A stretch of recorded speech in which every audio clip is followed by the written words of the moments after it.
Hello বন্ধুরা, কেমন আছো সবাই? আশা করি ভালো আছো। সীমাস ব্লগে তোমাদের সবাইকে অনেক অনেক স্বাগত।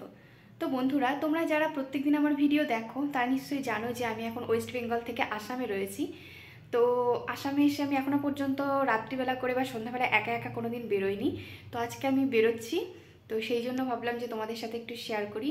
তো যাই দেখি রাস্তায় কি কি পড়ে। তো যাই হোক, রাস্তায় যেটা পড়বে সেটা তোমাদের সাথে শেয়ার করবো, যেটা ভালো লাগবে। ঠিক আছে বন্ধুরা, তো তোমরা ভিডিওটা দেখতে থাকো। ভালো লাগলে অবশ্যই লাইক কমেন্ট শেয়ার করো, ঠিক আছে? যেতে যেতে সবার প্রথমে অনেক কিছু পড়েছিল, কিন্তু দেখার মতো না বা ভিডিও করার মতো না। তো এটা দেখে আর কি আমার মনটা খুব ভালো হয়ে গেল। দেখছিলাম মন্দিরটার ভেতর থেকে হরে কৃষ্ণ গানের আওয়াজ পাচ্ছিলাম। তো ভাবলাম যাই একটু মন্দিরটা দর্শন করে আসি। এটা হচ্ছে মা শীতলা। দেখো পরপর আমি তোমাদের সবগুলো দেখাচ্ছি।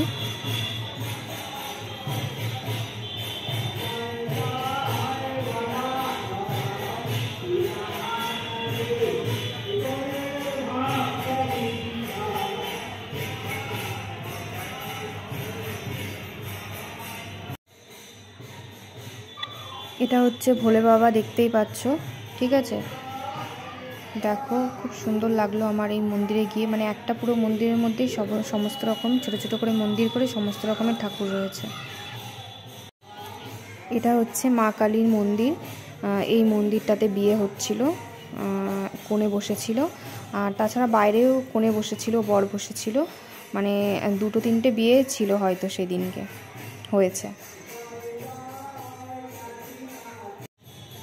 তো বন্ধুরা, আসলে আমি একটু হাঁটতে এসেছিলাম বিকেলবেলা করে। তো সত্যি মানে এই মন্দিরটা মানে দেখার মতো, মানে ঠাকুর আর কি আমাকে ডেকেছে, তাই আমি যেতে পেরেছি। তো আমার খুবই ভালো লেগেছে। তো এর আগেও আমি একদিন গেছিলাম মন্দিরটাতে, কিন্তু আমি তখন মন্দিরটা খোলা ছিল না, তো এতটা মানে লোকজন ছিল না তখন। তো আজকে আর কি ভীষণ ভালো লাগছিল। তো দেখলাম যে দুটো বিয়ের কোণেও ছিল, তো কিছু আসামিজ লোকজনও ছিল। তো বাঙালিদের বোধহয় বিয়ে হচ্ছিল। তো একটা বিয়ে হচ্ছিল ওই কালী মন্দিরের সামনে, আর একজন বসেছিল, ওই যে দেখতে পাচ্ছ বরটা দাঁড়িয়ে রয়েছে। তো তোমরা ভিডিওটা দেখো, আশা করি তোমাদের ভালো লাগবে।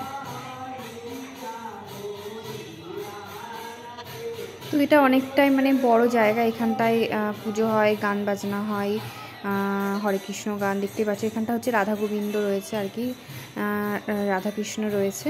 তো এখান থেকে দূর থেকে দেখা যাচ্ছে না, আমি কাছে গিয়ে বেশিটা কাছে যাইনি, তোমাদেরকে আমি দেখাচ্ছি যতটা জুম করে দেখানোর দরকার। তো এইখানটায় হচ্ছে মানে অনেক কিছু ঠাকুর রয়েছে। এটা হচ্ছে রাধাকৃষ্ণ ঠাকুর। তোমরা দেখলেই একদিকে শিব ঠাকুর রয়েছে, কালী ঠাকুর রয়েছে, ওই সাইডটাতে দুর্গা ঠাকুর রয়েছে, আর একটা ওই সাইডে শীতলা ঠাকুর না কি জানি না আমি সঠিক ওটা কী ঠাকুর। তো যাই হোক, এই ঠাকুরগুলো রয়েছে। তো আমার খুবই ভালো লাগলো আর কি মন্দিরটা দর্শন করে।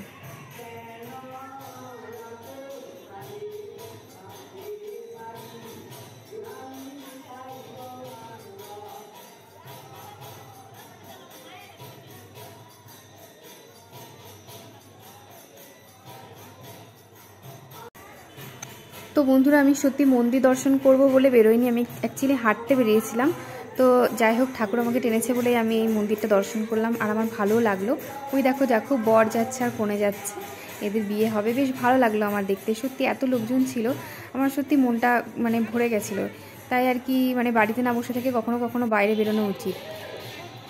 আর এখানে হচ্ছে এই মন্দিরটা আরও নতুনভাবে তৈরি হচ্ছে, আগের থেকে আরও বড় করে তৈরি হচ্ছে। তো আর কি মানে বেশ ভালো মন্দিরটা। আর এখানে অনেক রকমের মন্দির আছে, আমার তো খুবই ভালো লাগে। তো যাই হোক, তোমরা ভিডিওটা দেখলে তোমাদের কেমন লাগলো অবশ্যই জানিও। ঠিক আছে বন্ধুরা, তো অবশ্যই ভালো লাগলে একটা লাইক করে দিও। সবাই ভালো থেকো। তো আজকের মতো এখানেই ভিডিওটা শেষ করছি। চলো, টাটা।